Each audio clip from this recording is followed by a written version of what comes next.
for you, you're my Sunday king.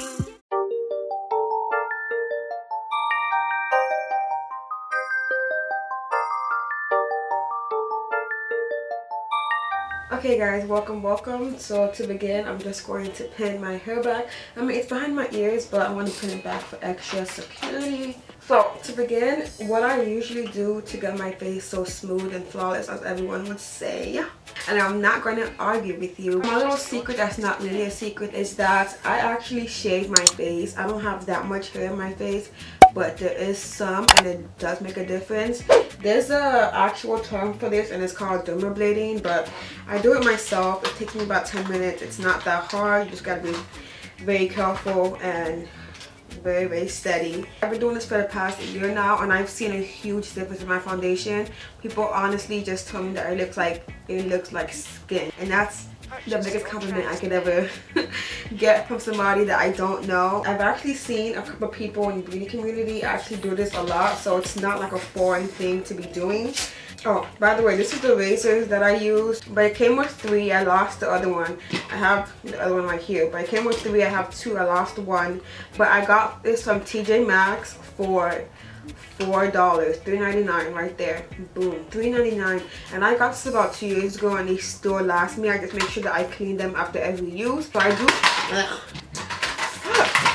Oh my god, this is what I use. It looks like this. It's a razor. It's not like one of those eyebrow razors. It's an actual blade. From this thick and alcohol pad, I'm just gonna clean this because you don't want dirty hairs and bacteria on your face. You gotta make sure you have a clean and sterile tool. And while that dries, I'm just going to kind of evaluate my face to see where I want to start.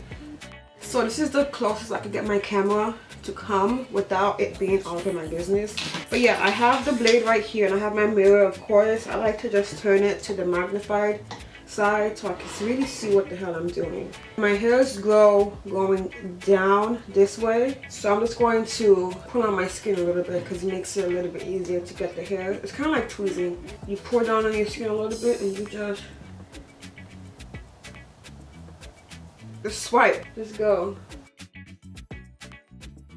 I don't know if you guys could see that, but there's like a ball of hair right here.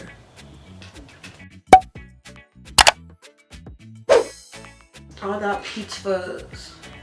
All of that is facial hair. Trust me, this makes a really big difference in your foundation. By the way, I am not a, what are they called? Esthetician. I didn't go to school for any of this. I just am taking a chance. What works for me is what works for me. If you are an esthetician, please let me know if I'm doing this correctly or what I can do to improve.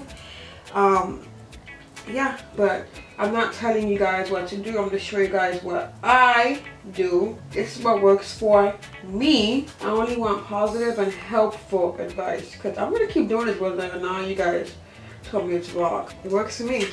Oh, and just so you guys know, I'm wiping the extra hair on the alcohol pad, so at the same time I'm like sanitizing the blade, and I have more than one.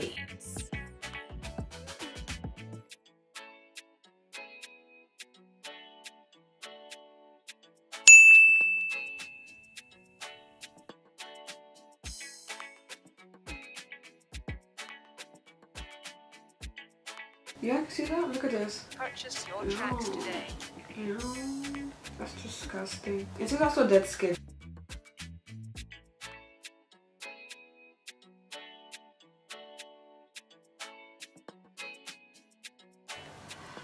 Okay, so we're pretty much done. After this, I like to apply some aloe vera. I don't have that with me right now, so I have to go get it. It's the aloe vera jar that I have. I got from Target, and I'm gonna be using a face pad. Apply a pretty generous amount.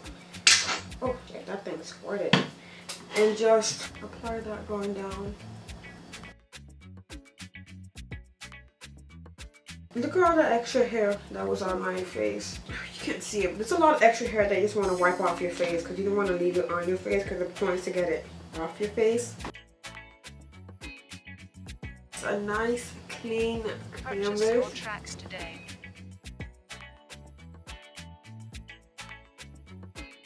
OG.